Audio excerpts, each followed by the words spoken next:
जहाँ ले चल मुझे,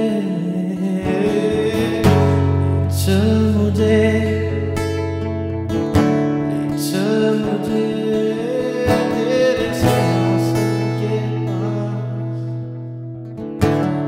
चल मुझे।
हालेलुया, प्रभु की स्तुति हो।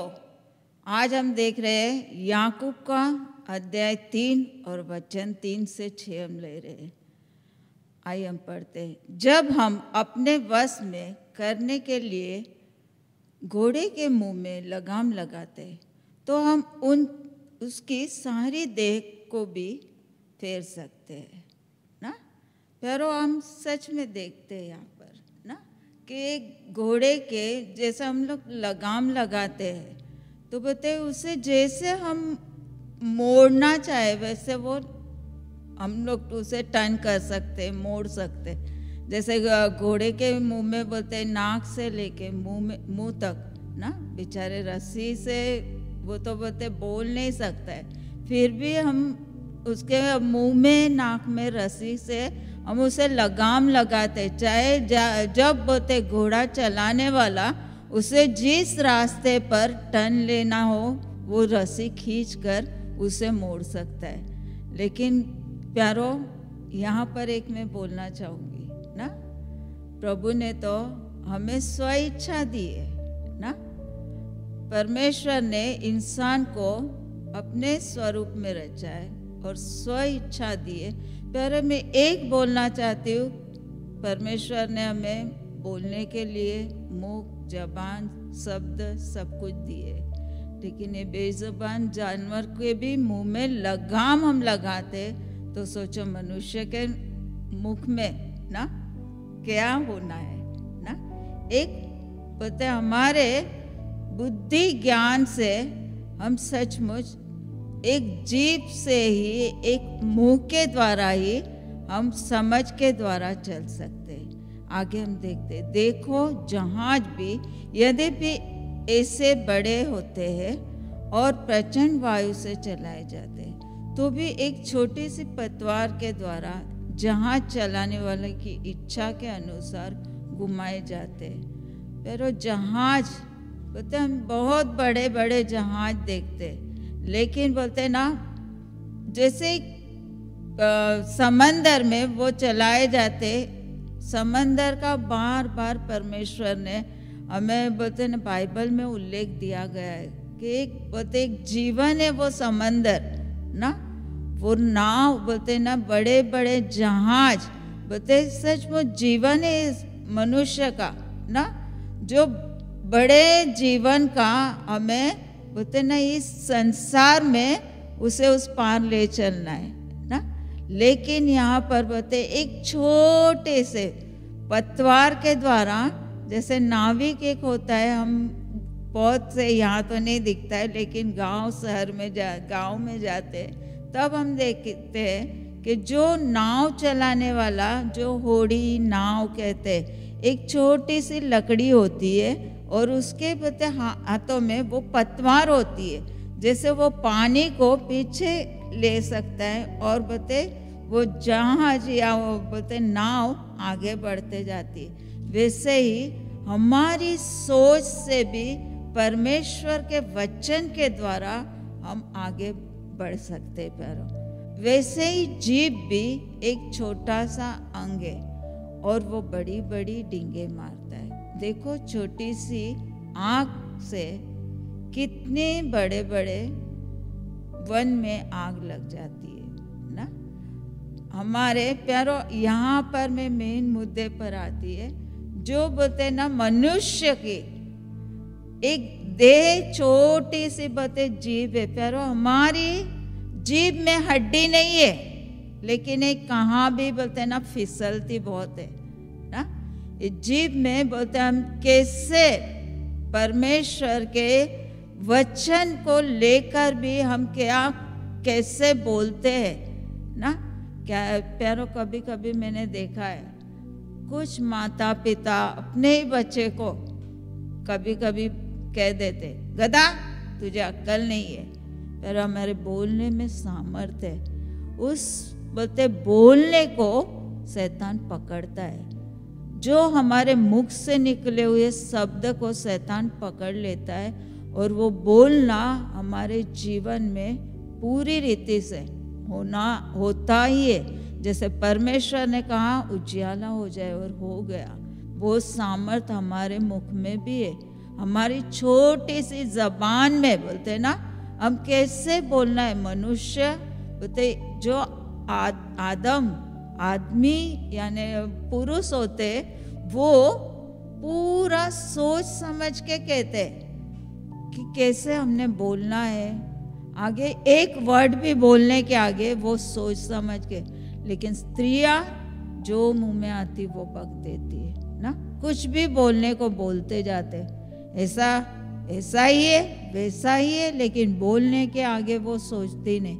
पर एक बार मैं कहीं पर जा रही थी सुसमाचार को लेकर, एक मराठी औरत मुझे अचानक मैंने सुना, मुझसे बता रही थी प्रभु के बारे में। मैं बोली आपका पति हो, बोले बेवड़ा है, ऐसा है वैसा, संसारी भाषा में सब बोल रही थी और गाली वगैरह दे रही थी। मैंने उसे कहा, मुझे उसने मराठी में कहा, देवा मला 7 जन्मी असा नवरा नको, यानी 7 जन्म तक मुझे ऐसा पति नहीं चाहिए। मैंने उसे एक ही कहा, बहन एक ही जीवन है, इसके बाद न्याय है ना, क्योंकि बाइबल में लिखा है, बाइबल में परमेश्वर ने कहा है एक ही लास्ट जीवन है मनुष्य का, मनुष्य के इसके बाद कोई जीवन नहीं है। फिर तुझे किसने बताया कि 7 जीवन होते और 7 जन्म होते?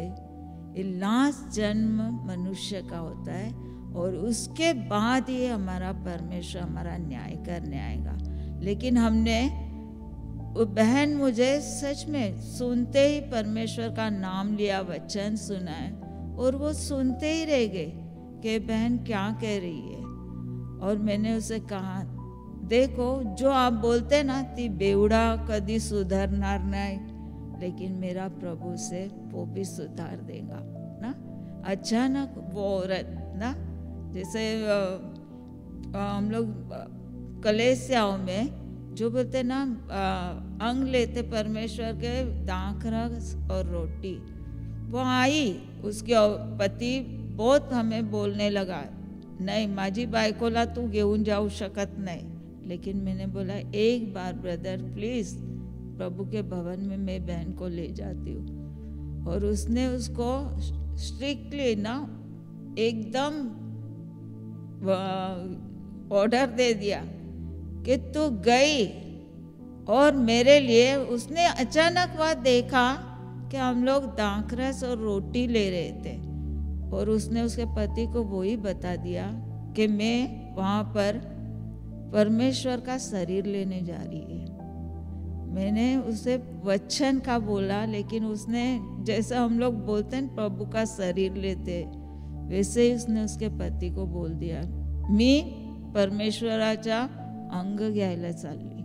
और उसके पति ने उसको डांट दिया, यदि तू मांस का टुकड़ा नहीं लाई तो मैं तुझे घर के अंदर भीतर आने नहीं दूंगा। आज भी औरत बहुत अच्छी, परमेश्वर की बहुत बड़ी आज सेवक है ना, और उसका पति खुद से अच्छा एक पास्टर बन गया आज। तो प्रभु की स्तुति हो, सच में मैं धन्यवाद देती हूँ। जैसे वो बहन ना आकर फर्स्ट टाइम देखती है, अरे बाप रे, यहाँ तो बते रोटी का टुकड़ा और कुछ शरबत दिया गया है, अभी मैं मेरे पति के पास कैसे जाऊंगी। और जैसे उसने देखा उसका पति पीकर दूध था नशे में पूरा, और वो दरवाजे में ही था कोयता लेकर, छुरा जो नारियल छीलते हैं ना, वो कोयता लेकर वहाँ बैठा था। और वो औरत गई, जब वो अकेली गई घर पे, मैं नहीं थी। और वो औरत तो गई, लेकिन उसने पूछा अनला लाई मांस प्रभु का, और उसने मुट्ठी खोला। जैसे वो औरत ने खोला, सच में प्यारो परमेश्वर का खून भरा मांस का टुकड़ा वहीं पर गिरा। और वो देखकर वैसा मांस था कि वो खून उसके हाथ से बहते ही जा रहा था। और अचानक औरत डर गई कि ये क्या हो रहा है। और उसके पति ने देखकर वहाँ ही कोयता छोड़कर उस दिन से ही उसने शराब छोड़ दी। और आज वो परमेश्वर के दोनों पति पत्नी बच्चे मिलकर प्रभु की सेवकाई कर रहे। सच में देखो, कोई कोई तो टाइम पास ना, बहुत टाइम पास औरतें करती है, इसका घर का वहाँ पर चुगली खाना, इसका घर का। यारो क्या करते हैं देखो आज की औरतें, सच में वो बिल्कुल परमेश्वर से अनजान है ना। आज उसका लेखा भी हमें ही देना पड़ेगा, क्योंकि सही सुसमाचार उनके पास तक नहीं पहुंचता है।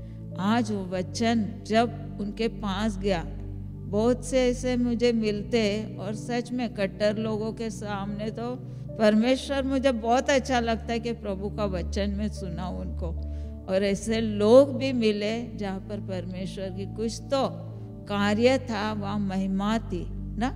वैसे ही बोलते ना, जीप छोटी सी, देखो लोगों को कुछ बहनें ऐसी होती है, ह्याच्या घरात ती झाला, उसके घर में ये हो रहा है, उसके घर में ये हो रहा है, ये संसार है पैरों ना। लेकिन संसार में भी हमें परमेश्वर का वचन देना है। उनको नहीं पता क्या सच्चाई है ना। आज वो सच्चाई हम देंगे तभी तो उन्हें बुद्धि और ज्ञान, क्योंकि परमेश्वर ने सच में हम लोगों को, जैसे वाटिका में ना आदम और हवा को, हवा बहुत बोलती थी लेकिन आदम सोच समझ के चलता था, वैसे ही वहाँ पर हवा के कारण भरमाया तो गया आदम ना। बोलते पुरुष कम बोलते हैं सोच समझ के, लेकिन औरतें जो मुंह में आया, कम से कम औरतें दिन में हजारों के ऊपर शब्द मुख से निकालती है, लेकिन उसके मुख से निकले हुए शब्द का, हर एक शब्द का प्यारो हमने एक याद रखना है कि हमारे मुख से निकले हर एक वर्ड से, बोलते हैं ना, हर एक शब्द का न्याय होने वाला है ना। वो न्याय हम किस रीति से बोलते। कभी कभी मैं देखती हूँ प्यारो, बहुत से ऐसे विश्वासी भाई बहनों को भी ना, कि घर में बोलते हैं ना, बाहर स्वर्गदूत और घर में यमदूत जैसे बर्ताव होता है। और बहुत लोगों ने मुझे बताया भी कि बहन क्या ऐसे प्रभु में, देखो प्यारो, हमारा न्याय होगा और हम परमेश्वर के लिए ना, बोलते हैं हम कभी वो न्याय में, यहाँ पर बोलते वो आग, जैसे यहाँ पर लिखा है कि छोटी सी जीभ एक आग, बोलते हैं ना, किसी का संसार बिखेर देती है। तो किसी का क्या, हम क्या बोलते हैं, कैसे बोलते हैं, हमारा बोलना कैसे। घोड़े को तो बोलते हैं ना बोलना नहीं होता है, लेकिन हमें पूरी रीति से मुख में शब्द सब कुछ दिया है, तो हमने कितना सोच समझ के बोलना है प्यारो। आज सच में मैं यही बोलना चाहती हूँ कि इतनी छोटी सी बातें कहीं कहीं के मैंने हर एक घरों में भी देखा है कि किसी को टाइम पास के लिए किसी के पति को भी शक में डालना, पत्नी के प्रति ना, छोटा सा सिर्फ उनको बोलती है, लेकिन उनके घर में कितना, बोलते हैं ना, भव सागर में, उनके पूरे भव चक्र में, बोलते हैं ना, आग लग जाती। वैसे हम काम करते तो प्यारे, ये काम सही नहीं है, क्योंकि एक नर्क की कुंड है ये, हमारे लिए नर्क की आग है ये ना। तो सच में प्यारो, हमने भय रखना है परमेश्वर का, और इसमें हमने आगे बढ़ना है। आगे में देखेंगे याकूब का ही 10 और 11 लेते। एक ही मुंह से धन्यवाद और श्राप दोनों कैसे निकल सकते हैं। हे मेरे भाइयों, ऐसा नहीं होना चाहिए। जैसे हम एक ही मुंह से स्तुति आराधना भी करते, परमेश्वर का धन्यवाद भी करते, और वही मुंह से हम लोगों को श्राप भी देते। प्यारे, ये हमसे नहीं होना है ना, क्योंकि यहाँ भी परमेश्वर हमारा न्याय लेगा ना। प्रभु की स्तुति हो। आइए हम अंतिम प्रार्थना के लिए अपने सरों को झुकाए। प्रभु, हम धन्यवाद देते सचमुच परमेश्वर, हमारे मुख पर प्रभु तू नियंत्रण लेकर के मांगते परमेश्वर, जो भी हमारे मुख से निकले हुए शब्द को प्रभु आपकी इच्छा के अनुसार और आपके भय में, आपके प्रेम में चलाओ करके मांगते प्रभु। धन्यवाद देते परमेश्वर, यहाँ पर जितने भी भाई बहन सुन रहे परमेश्वर पिता, पूरी रीति से परमेश्वर पिता हम मांगते यीशु के नाम में कि आप परमेश्वर जितने भी भाई बहन परमेश्वर सुन रहे उन हर एक के जीवन में परमेश्वर ओ पूरी रीति से आपके आशीष को प्रभु, और जो कहते हैं प्रभु जैसे आपने कहा प्रभु हर एक नकारात्मक नहीं लेकिन हुकारात्मक बातों में प्रभु हमने बोलना है परमेश्वर। पूरी पिता हम धन्यवाद देते परमेश्वर, हर एक को आशीषित करो और धन्यवाद देते प्रभु वचन के लिए। प्रभु की स्तुति हो, धन्यवाद। अब हम आशीष के लिए प्रार्थना करते हैं। प्रभु यीशु मसीह की कृपा और ईश्वर का प्रेम और पवित्र आत्मा की संगति आप सभी के साथ है। प्रभु की स्तुति हो, धन्यवाद।